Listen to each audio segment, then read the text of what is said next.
It says you're alive. Of course I am alive. See? I'm alive. What's this one about? I don't know. It's cold. It's cold out. It's cold out. And I'm old. That's what everybody keeps telling me. I'm old. So I get that excuse. If it's old, you don't have to go outside and work in the cold. So here, I turned the light on today because I look at the videos and it's like, we're in the dark. You're in the dark. Yeah, I am in the dark. So it keeps going. So anyways, I have my friend with me. We go nowheres without each other.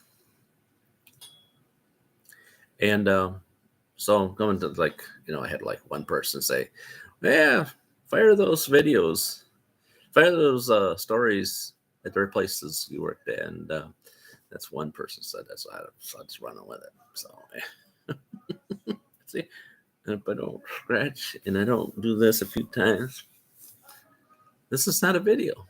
Yeah. Well, welcome to the channel. I guess it looks like I got new subscribers. Got some new ones. Welcome. Right now, we're just in a period of doing live chats and a few lists and that. Yeah, hopefully, 73 Superlight gets off his lazy, and decides to get back to work. Well, I do go to work. I mean, this week was short because I was gone on that trip. In case you didn't know, I went to Kansas City House of Prayer. Been there quite a few times. Guess the first time, I don't know. I went to look for my Bible. Am I a really holy person? I want to be. I want to be. Fail short, sin. So, anyways, this is not what that's about. But anyways, 2008 is the first time I went. I guess somebody said somewhere or other there. But I look back and see the first time I went. So, Goodyear. Company-owned stores? No, they weren't. I've seen company-owned stores, and they are run differently. I've never worked at a company-owned store. I don't.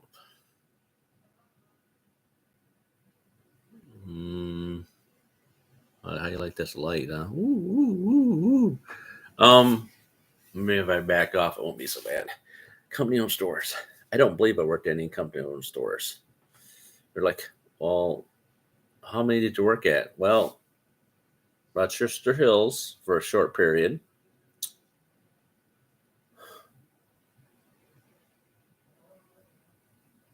Madison Heights,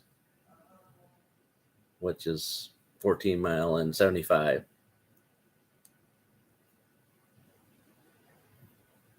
The one I did a video on where the cars are jumping over the curbs at a mall, that was a company owned, that was a private owned store.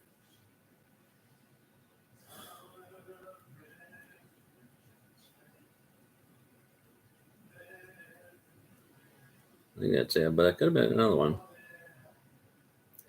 And only one Firestone. And that was because the friend that I worked at the Goodyear, where the cars are jumping over the curb, he was a tech there. And I think he worked his way up to being like the manager at the end, if I remember right.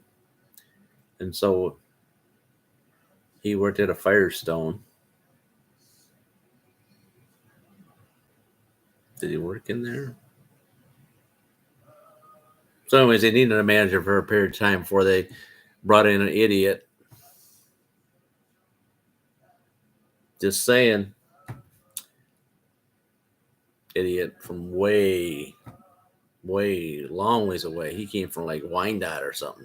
He drove way up there. Where's this store at? The Firestone store?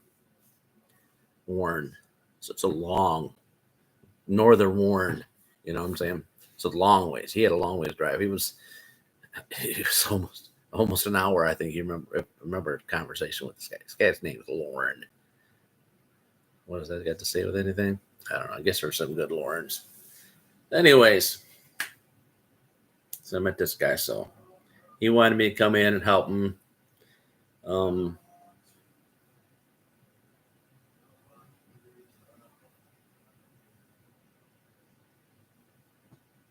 Actually, I don't even remember how it worked, how that went. I think I started working there.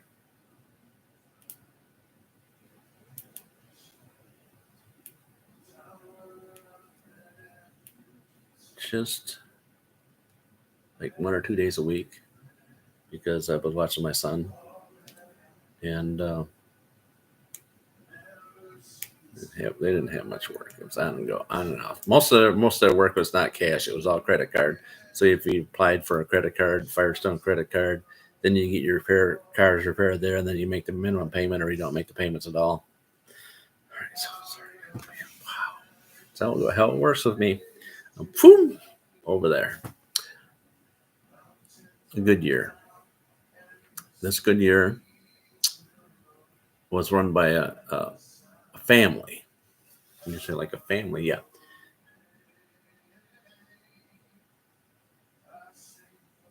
It was a family.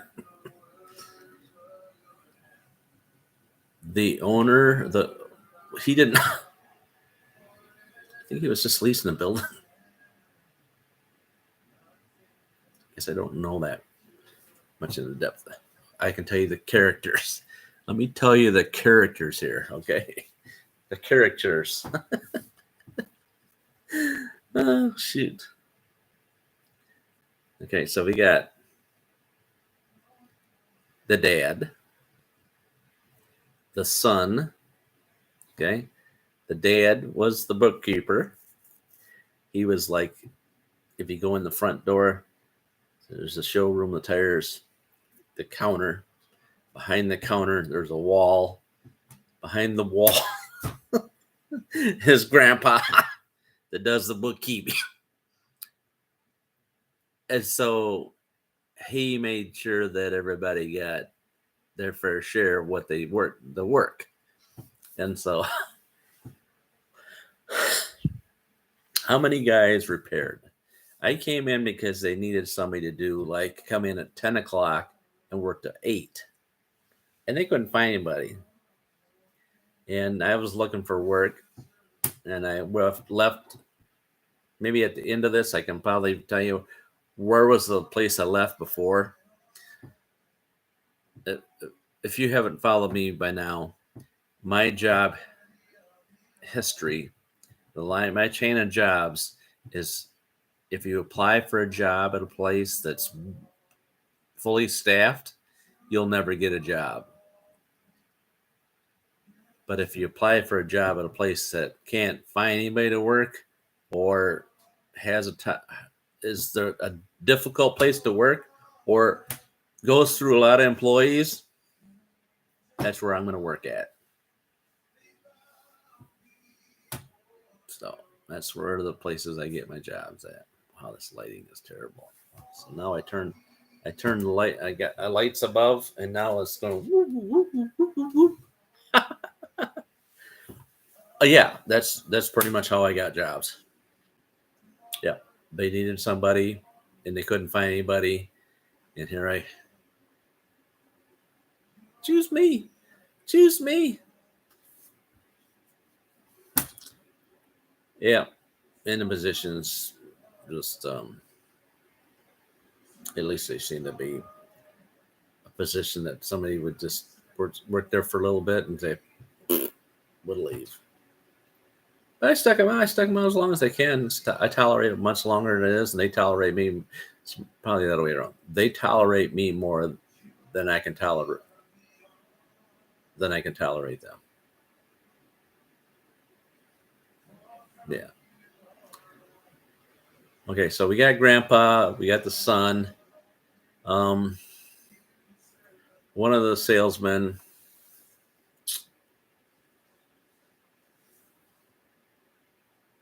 was a character. I don't remember his name. He knew everybody. He was social with everybody. You know what a social means?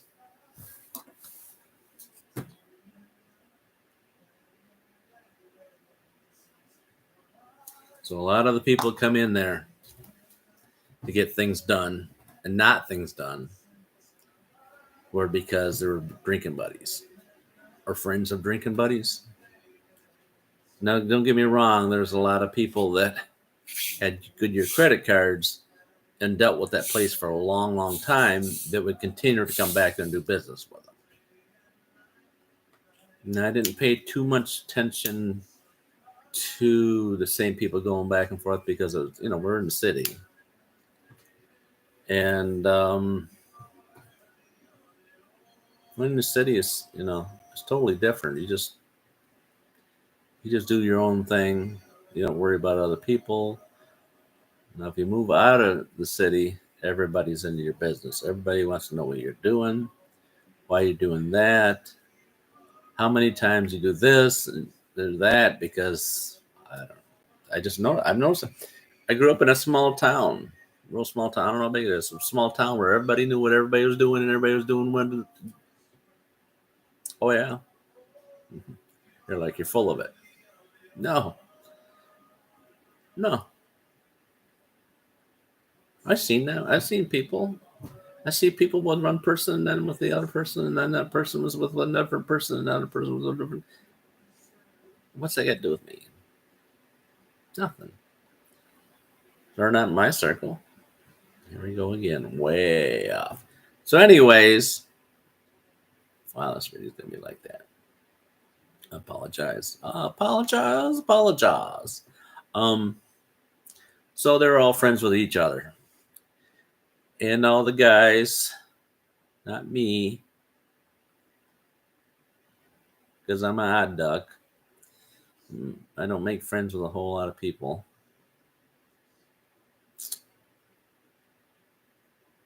Two guys in the back were friends.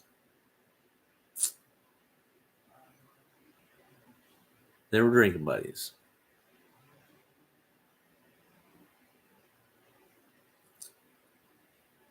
See, there was an alignment guy that was next to me. So I was in the back corner. How you set it up? You got like 4-5 stalls in the front. They had alignment pit on the end that they didn't use anymore, which is common with a lot of those places. They had, they have alignment pit. I don't know if you know what an alignment pit is.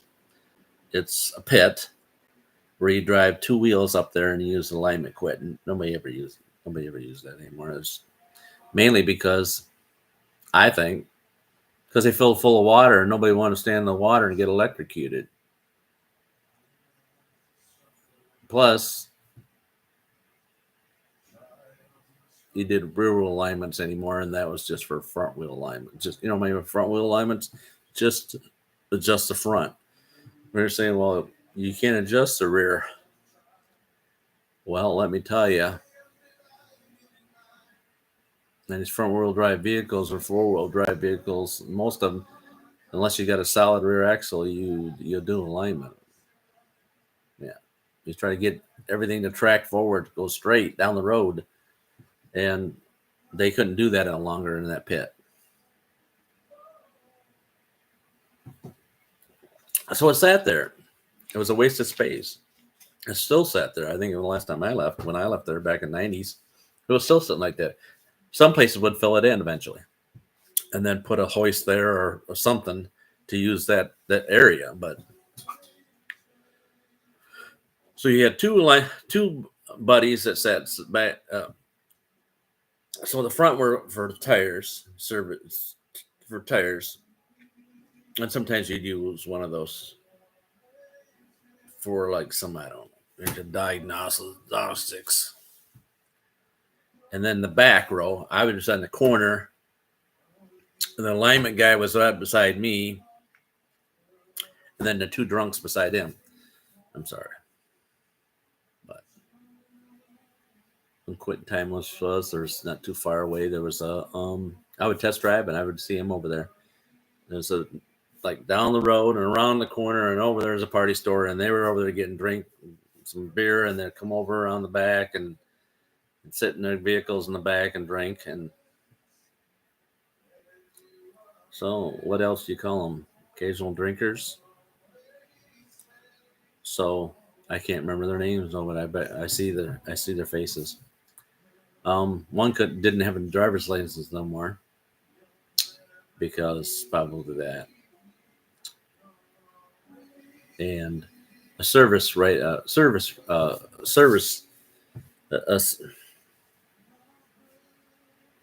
he had his own little office. Tall, skinny guy. He was okay.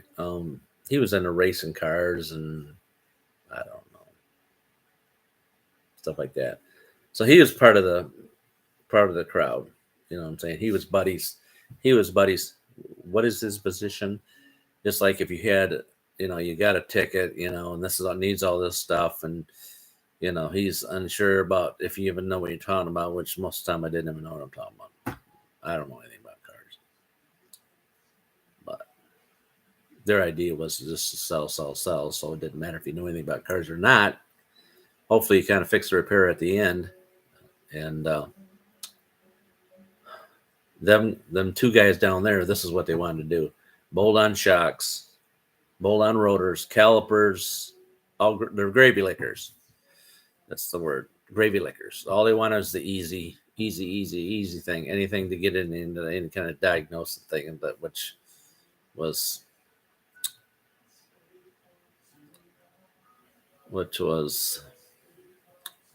hit and miss.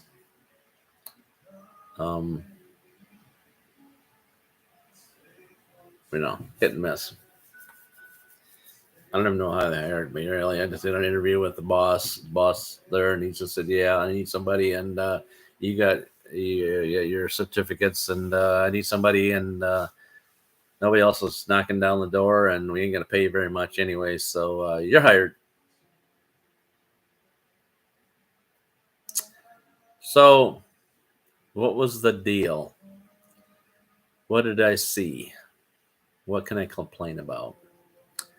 So outside, they had two doors that come from the showroom. There's one door from where's the service guy. If you give him a ticket, he you get him the parts. You have to go look at all the parts that you're gonna sell.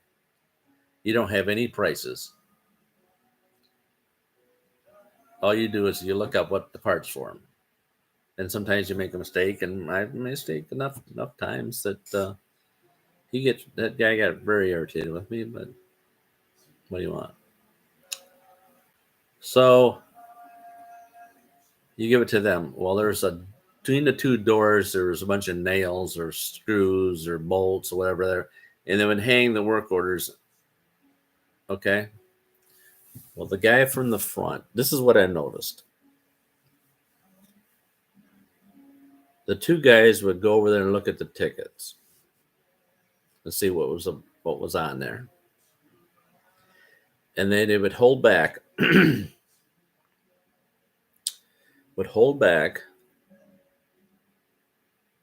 until you grabbed a ticket, and then they knew the next one was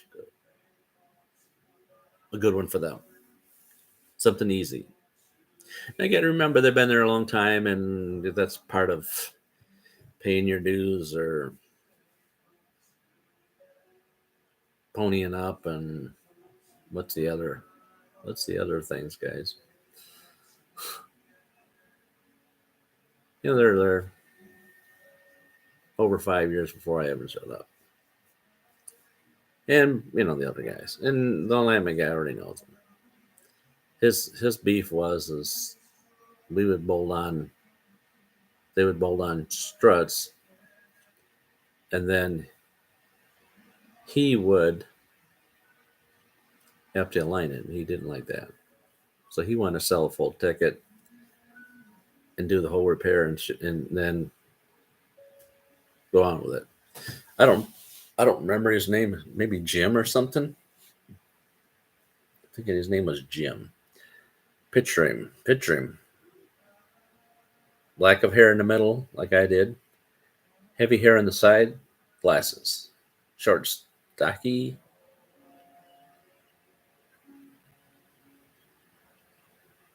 Kind of chummy, but not too chummy. Talked a lot about them other guys.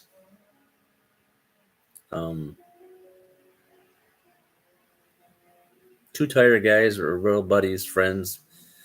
Drink, party together. Talk about the girls together. Real nice guys to talk to you. They would talk to you. Both went to school together, I guess. Probably in Madison Heights, I guess. I assume. Good friends with the owner. See what I'm saying? The whole deal with the family thing. I got along with the family pretty much. Um, they make any money there? I don't know. I'm trying to remember where I lived at the first part. I think I lived in Royal Oak, which was south of that. So 14 mile, down on 11 mile. So you're like 2 miles to the west, and then 3 miles down. So, right. So they went through a few salesmen, a couple different salesmen. Um, yeah. So a lot of that behavior, um, crooked stuff, crooked stuff, not so much. Um, by crooked stuff, like I was didn't finish up the other Goodyear place, but there was crooked stuff going on. Crooked stuff was like you're going to get the calipers. You sold calipers for the vehicle,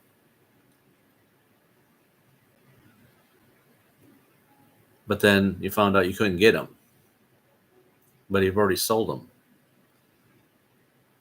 So what they'd do is they'd clean them up, polish them, and paint them, recondition them on the vehicle, and then sell them vehicles, sell them calipers you already selling calipers that they already own with a new coat paint. Yeah, they try to do. I would sell calipers just because in case one hung up. Um, After doing brakes, it's just like if they don't buy them, then they can't say they didn't try to sell them to them. They're like, well, you're a crook. No, not really. I mean, I don't know if you understand how a caliper works or not, but a caliper puts up some humongous heat. Humongous heat. I'm talking about it, you're in the city, dude. I mean, you're in the city and you're just cranking on those brakes. If you're on the freeway, you come off just them brakes are just screaming. It's just smoking.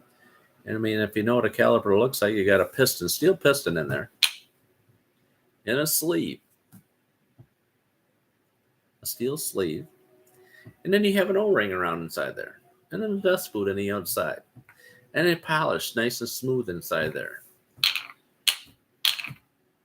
Some of them, the pistons inside of them, were a composite, black composite. But most of them were just a steel piston, signed pallet piston shoved in there. So, they crank, so a good majority of the time it's the slides that they slide on. They get all gummed up from all the heat. And they're like, I don't need the calipers. Okay. Don't put them on. You do me a favor. So when your brakes come back, I don't have to deal with it because you shot me down on calipers. So that means when it comes back after the fact, I get paid more money. So I get paid the same. I'll get paid again. And that's not warranty work because warranty work you don't get paid for.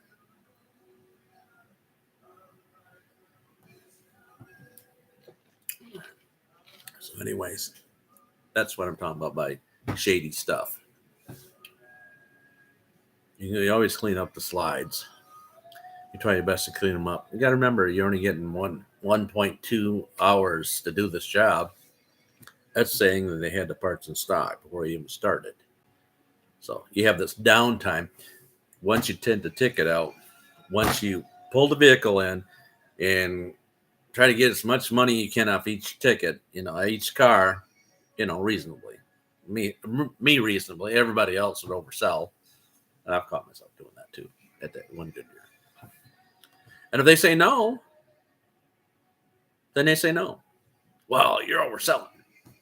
You know what? You want to know what? You want to know a funny thing about people? Let me tell you the funny thing about people. They will come to that Goodyear and nobody will sell them something, just the minimum. They will leave. This is how foolish people are. They will leave that store and have a problem with something like that and say it's like a Goodyear related issue and it was covered by a warranty, and let's say it's in another state, we'll say. They'll go, well, okay, we can fix that there. Did they bring to your attention that you needed your transmission fluid done and your pan changed and, the windshield wipers polished and just for no, they never told me that. And that reflects back on that place that they never tried to do that, knowing that you would think that you were overselling. No, that many times I've heard it. Seriously.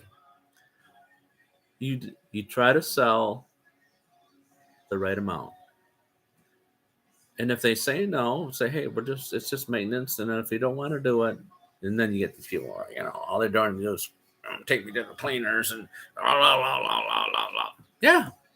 But what if they leave and they go somewhere else and they're like, well, they never tried to sell me that. How come? What's that bad on them? That's people. I'm telling you. That's how they are.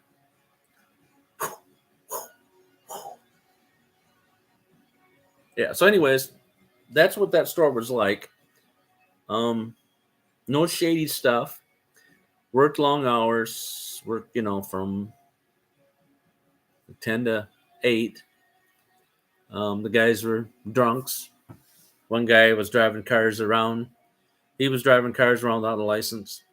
He didn't drive very far without a license. They were all drinkers. They're all friends. And then there's me. With just enough, you gotta remember, I attend church all my life. Does that make me a better person than anybody else? No. Do I know Jesus? A little bit. A little bit. Do I have some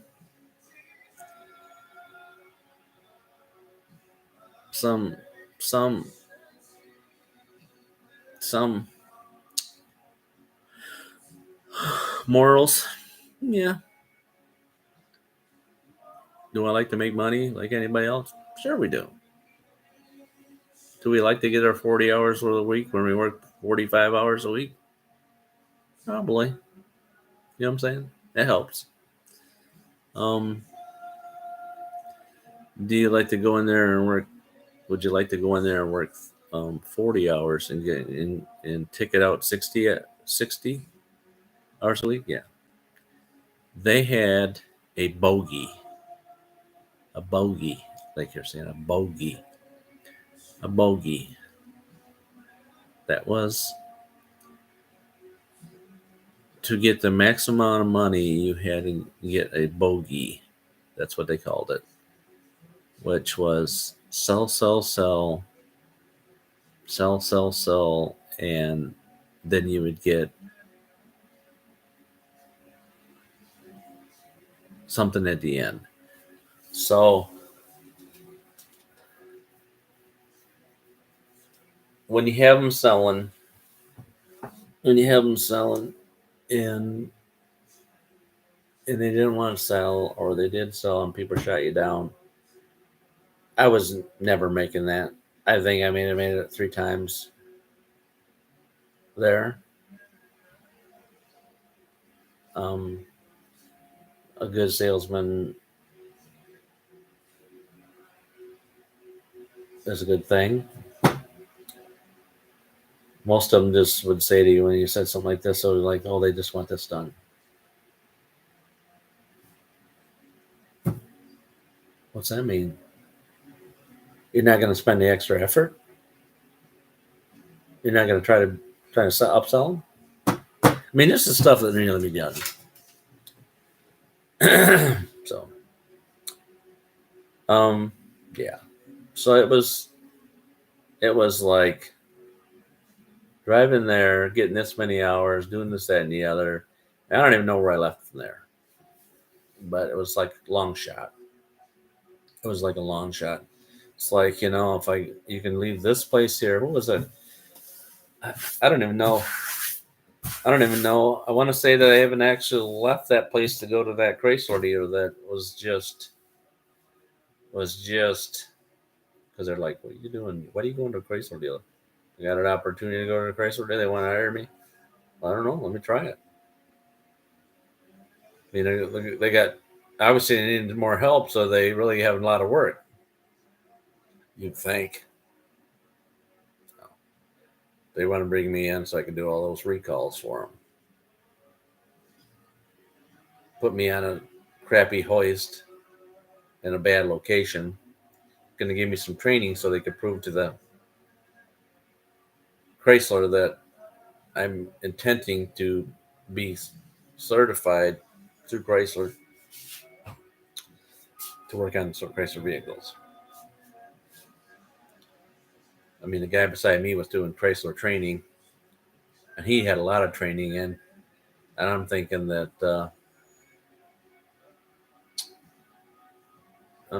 he quit before they got rid of me. But I don't remember seeing that. He could have been off on training. I don't think his toolbox was there. I think he quit. Well, that's the norm. Most people don't stay there. Why don't they stay there? Because they don't pay you nothing. They're just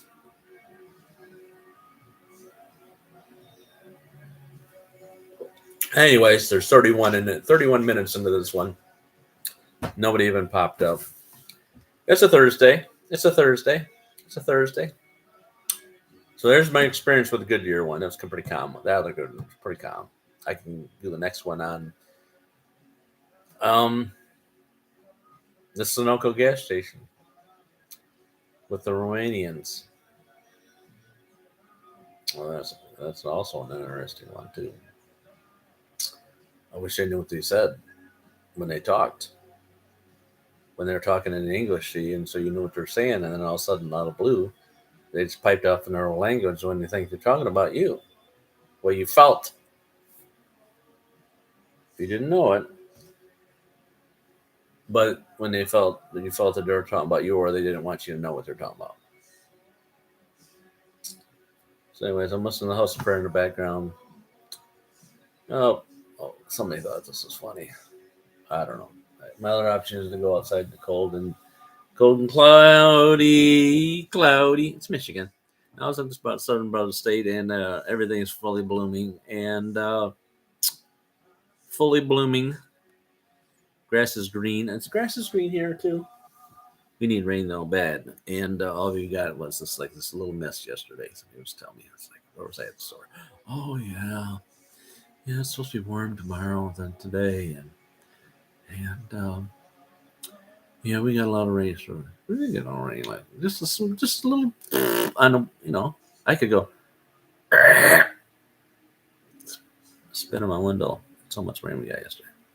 Just light flurries and nasty, and we really need a bad. We never really need a bad rain here, really bad. If I won't get it. Thanks for listening to me, guys. I'm doing this. I'm doing the videos. I need a real wind up. I need somebody to just crank, like one of those. One of those toys that you wind up in the back. It's got the key.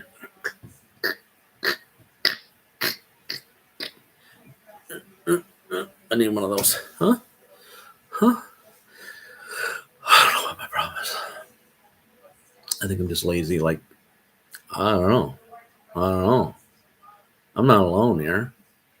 I just got a lot of stuff I need to get rid of, and I don't know. Oh, 35 minutes and counting, and I hope somebody enjoys this, and Peace out. Be good. Enjoy yourself. I'll get out and do something you like. And stovepipe. Yep. That's what I said. Get out and do something. I don't know. Just go for a walk. You just go for a walk. You can walk back and forth in your house. Today is vacuum day and empty dishwasher day for me.